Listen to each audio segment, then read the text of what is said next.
Yeah, thank you. Hi. My first question would be on the economic outlook. So you were now referring and pointing out that the economy really doesn't look great and all signs point towards more downspin. Why don't you go for a 50 basis point cut? And is that something you have discussed, or whether this is on the table for the next ones? And have you been discussing the topic of the possibility that inflation could also undershoot if you keep your policy stance restrictive? Thank you. Well, thank you very much for your question. It is a fact that the economic activity has come in on the basis of the element that we have and the indicators that are available, has come in a bit below what we had anticipated. But this is not a projection exercise.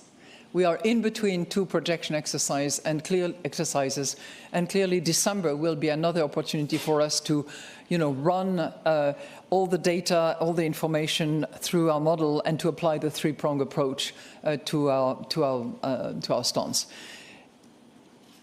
What was on the table and what was debated and proposed by our chief economist, Philip Lane, was a 25 basis points cut. End of the story. We had discussions and debates and rationale and narratives and all of that is part of the debate and the legitimate discussions that we have within the Governing Council. But at the end of the day, there was a unanimous decision to cut rates by 25 basis points. It may have been the Slovenian great atmosphere that precipitated this not more than consensus. There was unanimous decision to cut by 25 basis points, and we thought that it was the appropriate decision to make in view of the moment, in view of the indicators that we have, and our assessment of this disinflationary process that is really underway and well on track. That's really what.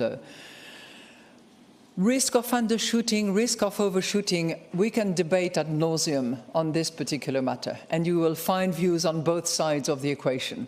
I think, what is clear to all is that we still have risks on both sides of our forecast, upside and downside, probably a bit more on one than the other, probably more downside risk than upside risk, but I'm talking here about our forecast for inflation, and that's what we are looking at.